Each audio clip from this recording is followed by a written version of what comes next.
Бұл жігіттің аты Дэвид Смолбоун. Ол бұрын Австралияда музыкалық концерттер ұйымдастыратын. Оның өмірі жақсы еді, әйелі Хелен 6 сүйкімді баласы бар болатын. Бизнесі де жақсы жүріп жатқан. Шүкір ететін нәрселері көп еді. Бір түні Дэвид Хеленге барлық отбасылық жинақты пайдаланып, үлкен концерт ұйымдастырғысы келетінін және Америкадан әйгілі әншіні шақырғысы келетінін айтты. Ол бұл өзінің мансабындағы ең ірі шоу және үлкен табыс болады деп сенді. Күйеуінің жары ретінде Хелен оның бұл батыл жоспарын қолдаудан басқа амалы болмады. Алайда бәрі ойлағандай болмады. Сол жылы Австралия экономикасы дағдарысқа ұшырады.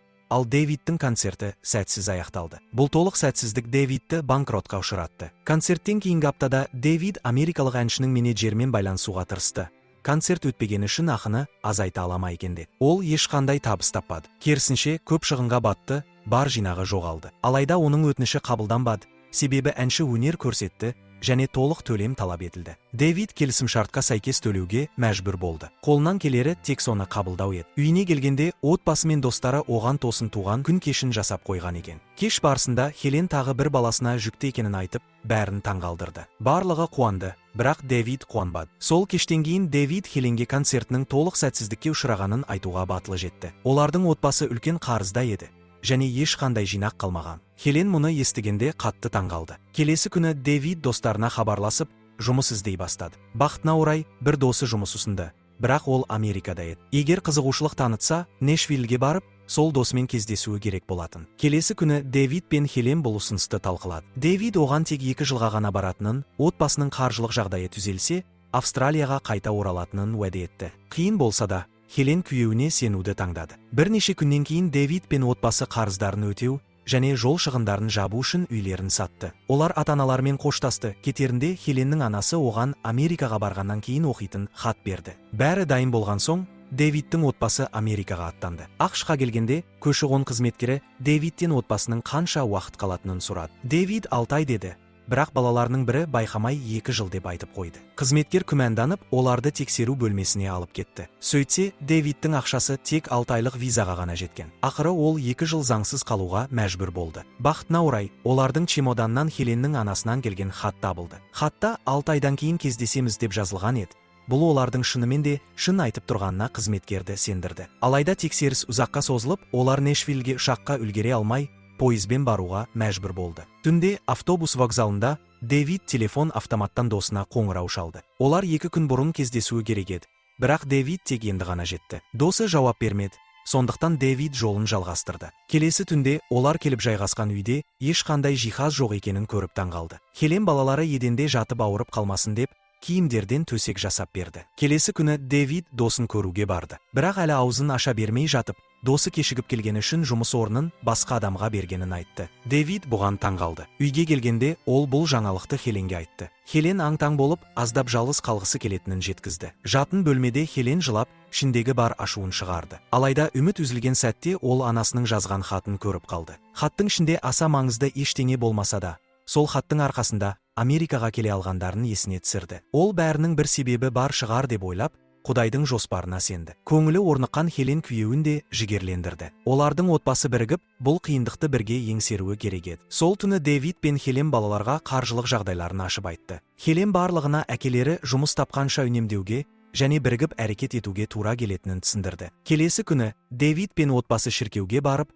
Құдайдан өмір сынақтарын еңсеруге көмек сұрады. Қызметтен кейін олар Кей мен Джед есімді өте жақсы адамдармен танысты. Кешке үй ауласын жинап жүргенде, көршісі әзілмен ауласында жинап берулерін сұрады. Оны естіген Дэвидтің баласы көгал шабу және үй тазалау қызметін бастау идеясына келді. Олар іске кірісті. Күн өткен сайын клиенттер көбейіп, табыс түсіре бастады. Сондай-ақ олар дүкеннен тек қажет заттарды алып, кубондар пайдалану арқылы да үнемдеді. Бірнеше ай өтті. Дэвидтің тазалық бизнесі жақсы жүріп жатса да, ол әлі де тұрақты жұмыс таба алмады. Бір күні Дэвид пен отбасы ең үлкен үйге қызметтерін ұсынуға барған кезде, ол үйдің иесі әнші Эдди екенін білді. Бұрын Эдди мансабын енді бастап жатқанда, Дэвид оны бірнеше рет жұмысқа алмап еді. Ол тек атақты әншілермен жұмыс істегісі келетін, ал Эдди секілді жаңаларды қабылдамайтын. Белған Дэвид балаларын дереу үйден шығарды. Дэвидтің өмірінің қалай өзгеріп кеткенін көрген Эдди оған жаны ашып, қызметтерін жалдауға шешім қабылдады. Үйді тазалап жүріп, Дэвид Эддиге көз тастап отырды. Бұрын өзі менсінбеген адамның өте табысты болғанын көру ол үшін үлкен ет еді. Ішкі жан дүниесінде Дэвид қатты қызғаныш сезінді. 2 күннен кейін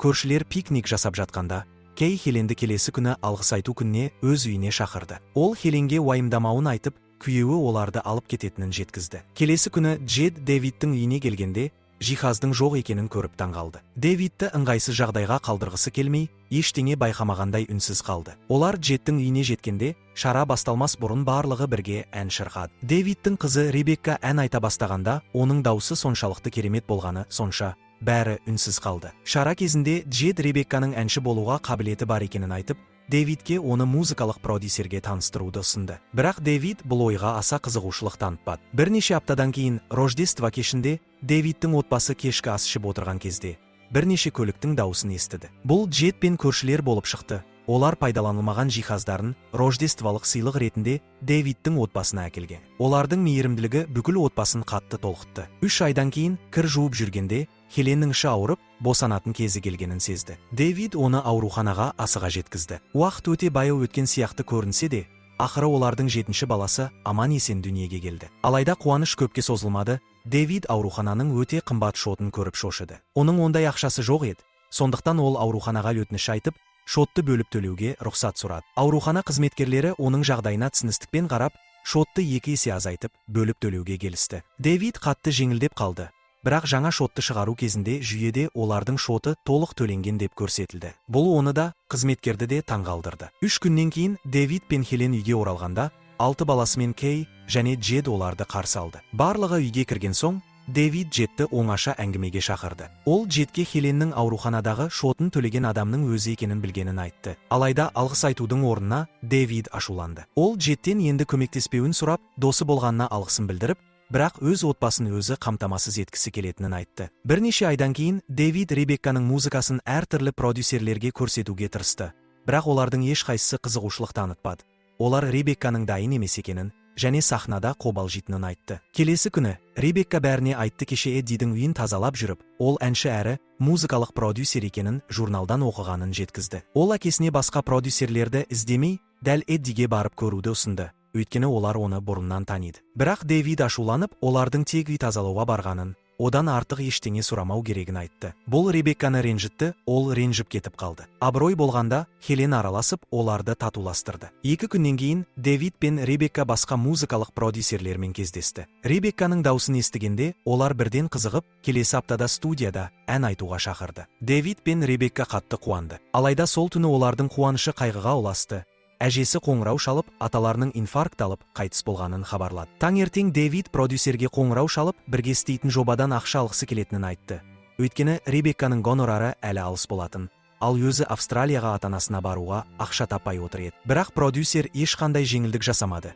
Және жоба да аяқсыз қалды. Дэвид ашуға булығып, телефонын лақтырып жіберді. Ребекка әкесінің осы күйін үнсіз, мұңмен бақылап тұрды. Содан бері Дэвид бірнеше күн бойы төсектен тұрмай, тамақ ішпей жатты. Хелен барынша қолдап, жігер беруге тырысты. Бір күні Хелен балаларды серуендеуге саябаққа алып кетті. Саябақта бір бала Ребекка жазған әдемі әнді шырқап берді. Үйге оралғанда, Хелен Дэвидке осы ән мен балалардың қиындықтарға қарамастан көмектескісі келетінін айтты. Ол Дэвидке берілмеуді және өз отбасын тастап кетпей, жақсы әке болуды еске салды.